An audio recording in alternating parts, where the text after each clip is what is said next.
इमरान खान हूं। नादरीन, सुहेल अफरीदी से एक सवाल किया था कराची में एक सहाफी ने गुज़िश्ता रात को, और बहुत लेट नाइट ये सवाल हुआ था। सवाल ये किया गया कि DGISPR का एक स्टेटमेंट है और उन्होंने कहा कि जी पाकिस्तान तहरीके इंसाफ पर दहशतगर्द हमला क्यों नहीं करते या उन पर दहशतगर्द हमला नहीं करते। इस पे सुहेल अफरीदी ने DGISPR के इस बयान पर बड़ा टकाकर जवाब दिया। सुहेल अफरीदी ने कहा, जनाब के पाकिस्तान जब से बना है 1947 से लेकर 2025 तक, ये किसी भी सरकारी मुलाजिम का सबसे बड़ा झूठ है। यानी ये क्या चाहते हैं कि हमें दहशतगर्दों से मरवा दिया जाए। उन्होंने इसे एक नीच हरकत करार दिया। उन्होंने कहा कि हमें तो लगा था कि ये दहशतगर्दों से लड़ेंगे और दहशतगर्दों को खत्म करेंगे, लेकिन ये तो हमें उनके आगे फेंक रहे हैं। हमारे लोग शहीद भी हुए हैं, जख्मी भी हुए हैं, लगातार कुर्बानियां दे रहे हैं, हमारा बहुत नुकसान भी हुआ, लेकिन इसके बावजूद इस किस्म का तर्ज अमल। तो उन्होंने काफी मुजम्मत की DGISPR के इस बयान की।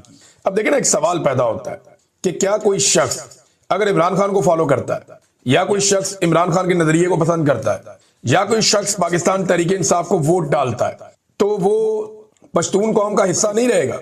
सवाल है ना पूछने वाला कि क्या अगर कोई पश्तून पाकिस्तान तहरीके इंसाफ को ज्वाइन कर लेता है या उसकी हमायत करता है या उसे वोट डालता है, तो क्या वो पश्तून कौम का हिस्सा नहीं रहेगा? क्या वो पाकिस्तानी नहीं रहेगा? क्या उसका खून जो है वो बाकियों की तरह नहीं होगा? तो ये ख्वाहिश का इजहार क्यों किया गया कि मार दिया जाए पाकिस्तान तहरीके इंसाफ के लोगों को, और इनके ऊपर हमले क्यों नहीं होते? इनके ऊपर हमले होने चाहिए। इसी तरह का एक सवाल के जवाब में सुहेल अफरीदी ने यह भी कहा, अफगान पॉलिसी में जब बात हो रही थी, मुहाजिरीन को निकालने पर जब बात हो रही थी, तो सुहेल अफरीदी ने बड़ा कैटेगोरिकली कहा। उन्होंने कहा कि ये गुड अफगान और बैड अफगान नहीं होना चाहिए मामला। देखिए, पाकिस्तान के अंदर ना शुरू से एक प्रॉब्लम रहा, यही प्रॉब्लम पाकिस्तान से अमेरिका को भी था कि पाकिस्तान हमेशा डबल गेम करता रहा। ये पाकिस्तान की एजेंसियां, पाकिस्तान के इदारे हमेशा एक दोहरी गेम खेलते रहे। वो तालिबान के साथ लड़ाई में भी जाते थे और सेम टाइम में तालिबान के गिरोह इनके दोस्त भी होते थे। तो गुड तालिबान और बैड तालिबान के साथ मिलकर ये करते थे। गुड तालिबान वो थे जो इनके हामी थे और इनके दुश्मनों को मारते थे, या इनके मफादात के लिए काम करते थे, या इनके कहने पे किसी जगह पे जाकर बैठना है तो बैठ जाते थे। और बैड तालिबान वो थे जो इनकी बात नहीं मानते थे और इनके खिलाफ लड़ते थे। तो हमेशा से गुड तालिबान और बैड तालिबान रहे हैं। बहुत मरतबा पुलिस ने ये बात की, कुछ फौजी भी रिटायर्ड ये बात करते हैं, और बहुत सारे लोग ये बात माजी में जर्नलिस्ट भी कर चुके हैं, पॉलिटिकल लीडर्स ये बात कर चुके हैं कि पकड़ा गया दहशतगर्दों को और आकर एजेंसियां छुड़ा कर ले गई। उन्होंने कहा जी हमारे असासे हैं, हमारे काम के बंदे हैं। तो ये गुड तालिबान और बैड तालिबान का एक फर्क खत्म होना चाहिए। ये ज्यादती है। जो आदमी हथियार उठा ले और वो रियासत नहीं है और वो हथियार उठा के लोगों के ऊपर ताकत का इस्तेमाल करे, तो वो दहशतगर्द है। हालांकि वो रियासत का हिस्सा तो नहीं है ना, वो दहशतगर्द है। तो सब दहशतगर्दों को एक ही सफ में रखना चाहिए, ना कि ये अच्छे दहशतगर्द हैं और ये बुरे दहशतगर्द हैं, ये हमारे दहशतगर्द हैं, ये उनके दहशतगर्द हैं। ये पॉलिसी नहीं होनी चाहिए। इसके खिलाफ अली अमीन गंडापुर ने बात की थी तो बड़ा रोला पड़ गया था। इसके खिलाफ ANP ने बात की तो बड़ा रोला पड़ गया। इसके खिलाफ जो है ANP, जिसे आजकल बड़ी खुशामद की ANP की, लेकिन अब ये इसी तरह गुजारा होगा। फौजी अफसरान जो हैं, जो इस सारी एस्टेब्लिशमेंट का हिस्सा है, वो जूते पॉलिश करेंगे इन सियासतदानों के, इन सियासी जमातों की तारीफें करेंगे, और ये सियासतदान जो है ये जूते पॉलिश करेंगे इन जर्नैलों के, और इस तरह ये मिलजुल के अपना गुजारा करेंगे। देखिए ना, DGISPR वहां तारीफें किसकी कर रहे हैं? ANP की। इनके साथ इनका ईंट कुत्ते का बैर था, ये मैंने मिसाल दी है। खौफनाक किस्म का बैर होता था इनका, एक दूसरे की शक्ल नहीं देखना चाहते थे, और आज ANP की तारीफें DGISPR खड़ा होकर कर रहा है। और वही ANP ये बता रही है, मैंने आपको वीडियो सुनाई थी कि जनाब ये ऑपरेशन कोई नहीं करते, धोखा देते हैं कौम को। हमने इनका साथ दिया लेकिन इन्होंने हमें धोखा दिया। ये ANP ने कहा, मैं नहीं कह रहा, एमल वली खान ने कहा, मियां इफ्तिखार साहब ने कहा। तो सारे जानते हैं कि क्या चल रहा है अंदर। बहरहाल अफगान पॉलिसी में भी उन्होंने कहा कि किसी को लाके आप MPA बना देते हैं, यहां पे अफगानी को उठा के बाकियों को आप धक्के मारते हैं। तो ये गुड अफगान और बैड अफगान की पॉलिसी भी नहीं होनी चाहिए। देखिए ना, ये जो घटिया पॉलिसियां हैं, इनकी वजह से पाकिस्तान को नुकसान पहुंचता है। अभी आज के वाकये में टांग का इलाका है, थाना गोमल, वहां पे एक सड़क के ऊपर बम लगाया हुआ था। वो बम का धमाका हुआ, गाड़ी जो है वो मलबे का ढेर बन गई और उसमें 6 पुलिस एहलकार शहीद हो गए और बाकी जख्मी हुए। अब 6 पुलिस एहलकारों की शहादत कोई छोटा वाकया नहीं है, अफसोसनाक इंसिडेंट है। रोजाना की बुनियाद पे फौजी शहीद होते हैं, रोजाना की बुनियाद पे सिविलियंस बहुत बड़ी तादाद में शहीद होते हैं, रोजाना की बुनियाद पे पुलिस वालों की शहादतों की इतला आती है, सबसे ज्यादा निशाना पुलिस वाले बनते हैं। तो इस लड़ाई के अंदर हमें धकेला किसने? इन दहशतगर्दों को ट्रेनिंग किसने दी, इनको पाकिस्तान में लाया कौन? लेकिन अब इतना खून बह रहा है, इतना कत्लेआम हो रहा है, कम से कम उन जर्नैलों को तो पूछे जो इन दहशतगर्दों को लेकर आए, जिन्होंने ये पॉलिसी बनाई और जो इनको रास्ता देते रहे थे, सेफ पैसेज इनको लेकर आए, लाकर पाकिस्तान में बसाया। जनरल बाजवा को, जनरल नदीम अंजुम को, जनरल फैज हमीद को, इन लोगों को लटकाए ना लाके, इनको पूछे, इनका एहतसाब होना चाहिए कि तुम क्यों दहशतगर्दों को पाकिस्तान में लेकर आए। आज वो फौजियों का खून बहा रहे हैं, पुलिस वालों का खून बहा रहे हैं और बड़े पैमाने पर सिविलियंस का खून बहा रहे हैं, बच्चे कत्ल हो रहे हैं। तो इस सारी सूरत में क्या कभी किसी जर्नैल से पूछ होगी? ये उठा के जेल में बैठे हुए एक आदमी के ऊपर सारे इल्जाम, और पहली और दूसरी जंग अजीम भी उसी पे डाल दो भाई। तुम कोई आपको कब्ज हो जाए ना, वो भी इल्जाम आप उस पर डाल दे, जनाब उसकी वजह से हो रही है। कोई तो जिम्मेदारी आप ले, मुल्क के स्याह और सफेद के मालिक आप हैं और गुनाह सारे सियासतदानों ने किए हुए हैं। ये तो मानने वाली बात ही नहीं है। तो इन्हें सख्त तरीन सजाएं होनी चाहिए। तो आज हुआ क्या, जब सुहेल अफरीदी साहब ने ये स्टेटमेंट दिया तो उसके बाद सुबह एक मीटिंग हुई और उस मीटिंग के अंदर जो है वो एक नई हिकमत अमली बनाई गई। आज दिन के वक्त एक मीटिंग हुई है पहले पहर में, और उसमें जनाब इदारे के लोग बैठे, उन्होंने एक नई हिकमत अमली बनाई और उन्होंने कहा जी कि कराची के अंदर एक तो बहुत तबाही फिर गई, लोग कैसे निकल आए इतनी बड़ी तादाद में, तो इसको भी जरा थोड़ा डाउन प्ले करना है। और मीडिया को सख्ती से मना किया गया कि कराची के मामलात पे पाकिस्तान तहरीक इंसाफ जितना भी जोर लगाए आपने डाउन प्ले करना, आपने उस तरफ नहीं जाना। एक तो ये हुक्म जारी किया गया। दूसरा एक और हुक्म जारी किया गया कि मीडिया अब अपने तौर पे हम कुछ नुकात दे रहे हैं, उनकी रोशनी में सुहेल अफरीदी के खिलाफ प्रोपेगेंडा करे। तो चंद पॉइंट्स बनाए गए और वो पॉइंटर्स बना के ऑफिसर्स के हवाले कर दिए गए और उन ऑफिसर्स ने उन पॉइंटर्स को वुज़रा को भेज दिया और साथ में भेज दिया मीडिया हाउसेस को। अब क्योंकि मैं तो मीडिया का आदमी हूं, उन्हें कोई चीज मौसूल होती है तो हमें पता चल जाता है कि मीडिया को आज ये चीज मिली है। तो जनाब हुआ ये कि पाकिस्तान का सारे का सारा मीडिया को, समा, एक्सप्रेस, जीएनएन, पता नहीं कौन कौन से 92 और पीटीवी और सारे एक ही वक्त में एक ही तरह की कवरेज शुरू कर दी उन्होंने। कोई धमाका नहीं हुआ, कोई इंसिडेंट नहीं हुआ। गुज़िश्ता रात को वज़ीर आला ने एक बयान दिया था, उस बयान का जवाब आप देखें ना, कैसी अजीब बात है। अचानक सारे के सारे चैनल्स के एडिटर्स बैठे हुए थे, सबके दिमागों में अचानक एक ख्याल आया, सबके दिमागों में जो ख्याल आया उन्होंने कागज पे लिखा एक जैसा, और सारे के सारे एडिटर ने एक ही टाइम में उस ख्याल को अपने टीवी पे चलाना शुरू कर दिया कि जनाब वज़ीर आला का बयानिया गलत है, वज़ीर आला ने ये बात गलत की है, हकीकत ये है, असल हकायक हम आपके सामने रखते। वो सारा का सारा मीडिया एक ही काम कर रहा है। ये पाकिस्तानियों को बेवकूफ समझते हैं आप? को पाकिस्तानी कोई रोटी को चोची तो नहीं कहते, यानी अजीबोगरीब हरकत कर रही है पाकिस्तान की एस्टेब्लिशमेंट भी। करवाना था तो एक आधे मीडिया से करवा लेते, दूरी देर बाद दूसरे से करवा लेते, रात को टॉक शो में एक आधे को और दे देते, तो आहिस्ता आहिस्ता आपका बयानिया, सारा मीडिया इकट्ठा ही पै जाओ। यानी ये कोई खबर ऐसी नहीं है कि कोई प्रेस कॉन्फ्रेंस करके किसी ने कोई बात की तो सबने चला दी, नहीं। ये ऐसी भी नहीं कि कोई इंसिडेंट हो गया सबने रिपोर्ट कर दिया, नहीं। ये है एडिटोरियल। एडिटोरियल कहते हैं किसी भी इदारे की अपनी सोच, उसकी अपनी पॉलिसी जिसको वो अवाम तक पहुंचाता है। तो एक तज्जिया हो रहा है, एक ही दम सारे टीवी चैनल आते हैं, सारे टीवी चैनल एक ही तरह की कवरेज एक ही साथ शुरू कर देते हैं और एक ही ज्यादा तज्जिया तमाम टीवी चैनल पे हो रहा होता है। और कौम बेवकूफ है, कौम सोई हुई है, कौम को कुछ नहीं पता, लोगों को सब नजर आ रहा है। मीडिया की क्रेडिबिलिटी बढ़ गई है इन हरकतों की वजह से। आज मीडिया एक खबर अपनी मर्जी से नहीं दे सकता, उन्हें बताया जाता है कि आप अपने टीवी चैनल पे किसको बिठाएंगे और किसको नहीं बिठाएंगे। एनओसी जारी किया जाता है कि इस बंदे को एनओसी दिया और इसको नहीं दिया, ये बंदा काम कर सकता है, ये बंदा काम नहीं कर सकता। बहरहाल ये जनाब मीटिंग हुई और मीटिंग के बाद हिकमत अमली बना के अफसरान के हवाले की गई और फिर वुज़रा की ड्यूटियां लगी और एक ही साथ सारे मीडिया पर यही कुछ चलना शुरू हो गया जो आप देख रहे थे।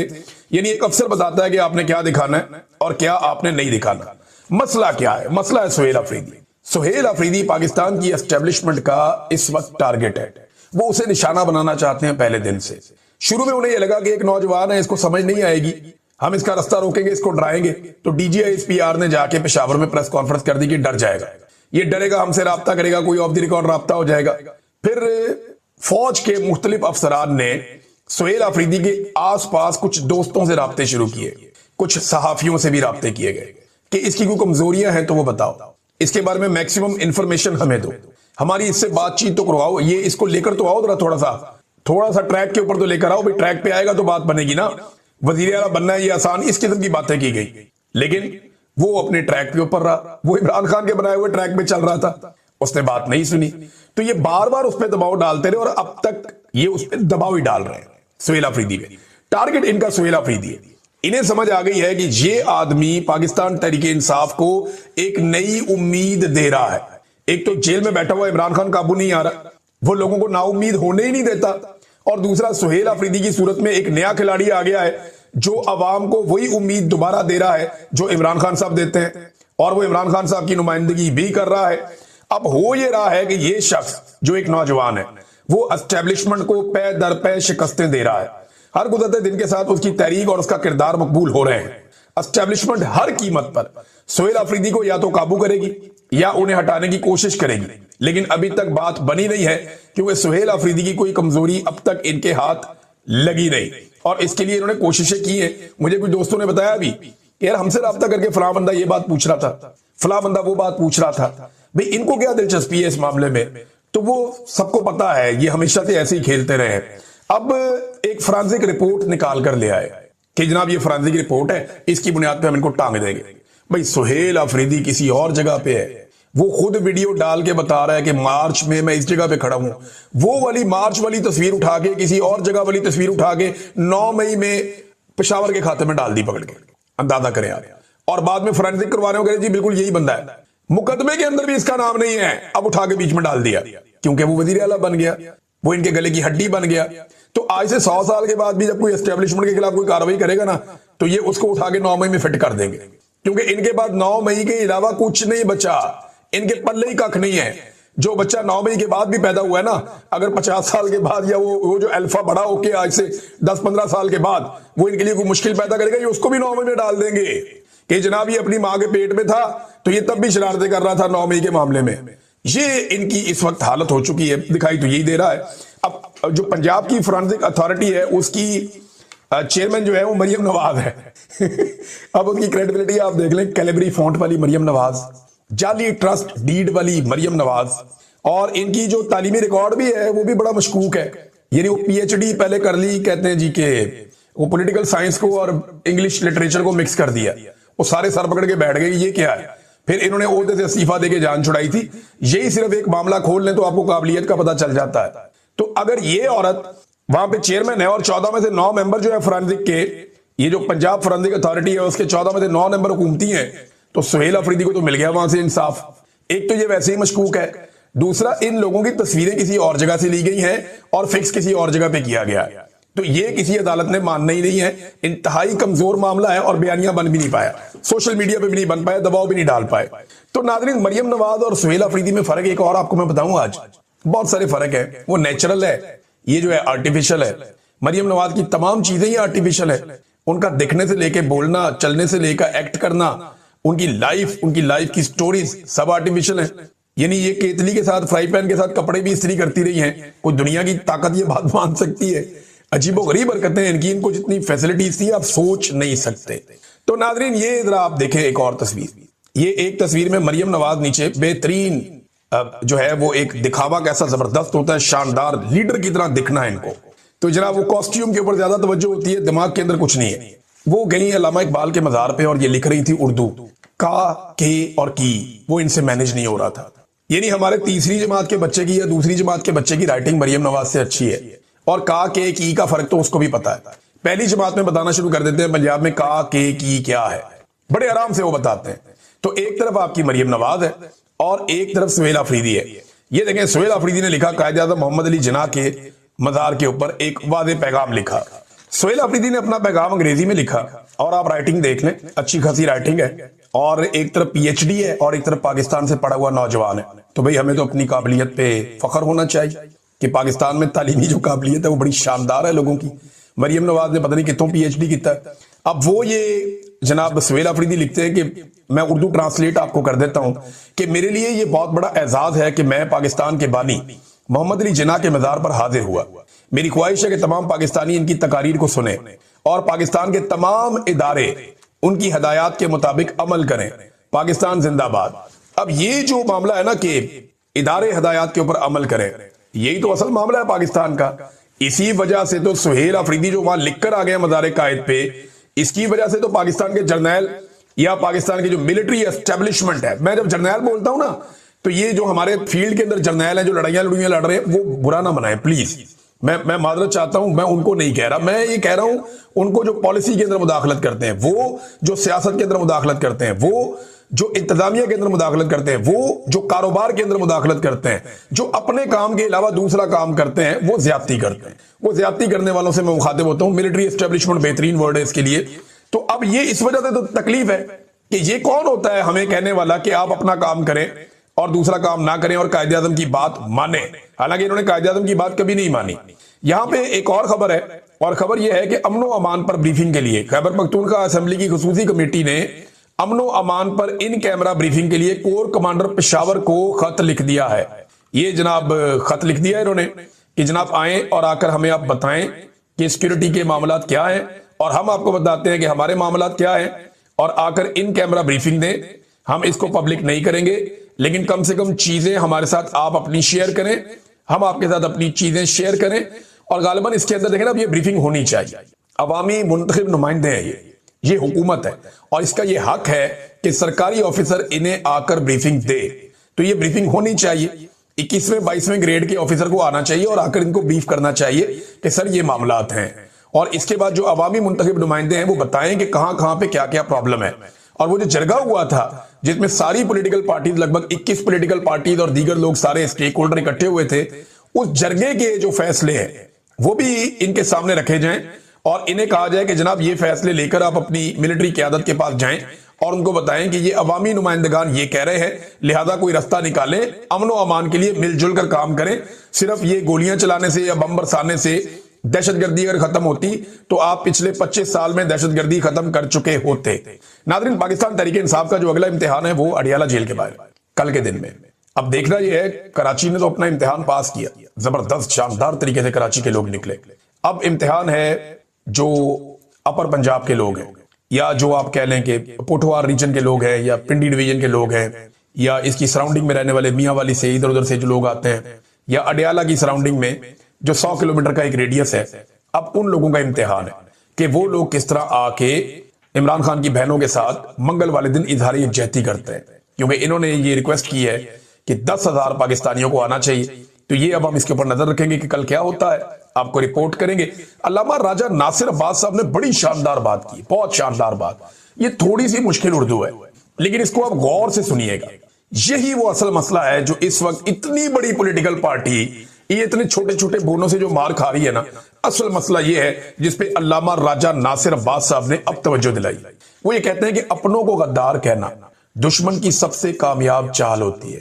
तारीख गवाह है कि हर बड़ी तहरीक को अंदर से तोड़ने के लिए सबसे पहले शकूक, बदएतमादी और लेबलिंग का हथियार इस्तेमाल किया जाता है। पाकिस्तान तहरीक इंसाफ आज एक मुश्किल मरहले से गुजर रही है, और इस मौके पर हमें समझना होगा कि एस्टेब्लिशमेंट की पुरानी हिकमत अमली हमेशा दरार पैदा करना है, लोगों को आमने सामने खड़ा करना, और क़यादत और कारकुनों के दरमियान खलीज को बढ़ाना ही रही है। अगर हम खुद ही एक दूसरे को गद्दार कहना शुरू कर देंगे तो दुश्मन को कुछ करने की जरूरत ही नहीं। ये है वो प्रॉब्लम। अभी कई लोग इस बात पे लड़ रहे हैं कराची में लोग खुद निकले या लीडरशिप ने निकाले, और भाई वहां पे कितने अरसे से कराची के अंदर छोटी मोटी एक्टिविटीज आप देखते नहीं है, वो होती रहती है। स्ट्रीट मूवमेंट के सबसे ज्यादा विजुअल खैबर पख्तूनख्वा के बाद कराची से आ रहे थे, हैदराबाद से आ रहे थे। तो आपको ये मानना पड़ेगा वहां पे बहुत सारे गुमनाम हीरोज हैं जो अलग अलग जगह पे अपना काम कर रहे होते हैं। शाकिर रेवान साहब ने बड़ी जबरदस्त लंबी ट्वीट लिखी है, उन्होंने नाम ले लेकर बताया। वो फहीम साहब है, वो बड़ा शानदार, हर जगह पे वो आदमी आपको नजर आया। कई लड़के हैं, बलोच हैं, कई पश्तून हैं, कोई महाजिर हैं, वो हर कम्युनिटी के लोगों ने बड़ा जोर लगाया। हलीम आदिल शेख हैं और बहुत सारे लोग हैं, बेशुमार लोग हैं। मैं नाम लूंगा तो पता नहीं कोई ज्यादती हो जाएगी। बेशुमार लोग हैं, कईयों के तो नाम मैं ले नहीं पाऊंगा। तो सबने कहीं ना कहीं अपना कुछ थोड़ा कुछ ज्यादा इनपुट डालता है, तभी जाके ये होता है। ऐसा नहीं हो सकता कि सारा कुछ खुद ही हो जाए। वो इमरान खान है और पब्लिक है, ये बात हम सब मानते हैं कि एक तरफ इमरान खान है, एक तरफ पब्लिक है, लेकिन बीच में छोटे छोटे लिंक यही मजबूत करते हैं एक पॉलिटिकल पार्टी को। लेकिन बहस शुरू की जनाब, लोग खुद ही निकले लीडरशिप फारग है। भैया पंजाब की लीडरशिप को फारग कह के फारग कर दिया, अब सिंध की लीडरशिप को भी ये कह के फारग कर दे तो खैबर पख्तूनख्वा भी कर दे, एस्टेब्लिशमेंट का काम आसान हो जाएगा। तो राजा साहब कहते हैं तहरीकें जज्बात से नहीं, तस्वीराती सोच से जीती जाती हैं। स्ट्रेटेजिक सोच ये सिखाती है कि दुश्मन को अंधाधुंध दुश्मन नहीं, बल्कि पहले अपना मुखालिफ बनाया जाए, फिर इसकी ताकत को न्यूट्रलाइज किया जाए, और जो न्यूट्रल हो उन्हें अपने बयानिए, इखलाक और रवैये से अपना बनाया जाए। इसके बरक्स अगर हम अपने ही लोगों को दीवार के साथ लगा दें, इख्तिलाफ राय को गद्दार बना दें, तो हम खुद अपनी सफ़े कमजोर कर लेते हैं। पीटीए में लड़ाई इस बात की हो रही है कि आप सारा इल्जाम मरियम पे क्यों डाल रहे हैं, कोई कह रहा है जी आप सारा इल्जाम बिलावल पे क्यों डाल रहे हैं, कोई कह रहा है जी आप सारा इल्जाम हाफिज आसिम मुनीर पे क्यों डाल रहे हैं। तो भाई वो तीनों इकट्ठे हैं, उनकी आपस में यारी है, वो एक दूसरे के सज्जन है, एक ही कश्ती में सवार हैं, और ये आपस में लड़ रहे हैं, तू ये वाले को क्यों मार रहा है, ये वाले को क्यों मार। ओ भाई मार किसको रहा है, तुझे तो नहीं मार रहा। ये अजीबोगरीब किस्म की जो है ना, वो एस्टैब्लिशमेंट बड़ी खुश होती है ऐसी लड़ाइयों से, और ये लगे रहते हैं ऐसे ना चौधरी बनने के चक्कर में, सारे लोग आपस में एक दूसरे को करते रहते हैं। जो लोग दूर अंदेश और तदवीराती सोच रखते हैं वो फौरी रद्द-ए-अमल नहीं देते, बल्कि हालात को पढ़ते हैं, ताकत के मराकज को समझते हैं और अल्फाज के इस्तेमाल में भी जिम्मेदारी दिखाते हैं। वो जानते हैं कि हर इख्तलाफ करने वाला दुश्मन नहीं होता और हर सवाल उठाने वाला गद्दार नहीं होता। असल दुश्मन वो है जो तहरीक को तोड़ना चाहता है, और असल कामयाबी यह है कि इस दुश्मन के मंसूबे को नाकाम बनाया जाए। फिर उन्होंने कहा जी आज जरूरत इस बात की है कि पाकिस्तान तहरीक इंसाफ के कारकुन और हामी इल्जाम तलाशी के बजाय यकजहती को तरजीह दें, एक दूसरे को गद्दार कहने के बजाय सीने से लगाएं, बात करें, सुने और समझें। यही रवैया हमें एक मजबूत, पायदार और नाकाबिल शिकस्त कुव्वत बना सकता है। बड़ी शानदार बात की, और ये यूथ विंग के जिम्मेदारान से गुफ्तगू कर रहे थे। कमाल बात की है नाज़रीन, खबरें मेरे पास है काफी ज्यादा है, और बड़ी इंपॉर्टेंट खबरें भी हैं कि वंडर बॉय, थंडर बॉय, बंदर बॉय ये है क्या, इस पे हम जरूर बात करेंगे। यहाँ एक कहानी मार्केट में आई हुई है, पासपोर्ट पे भी बात करेंगे, कुछ और चीजें अगले वीडियो में।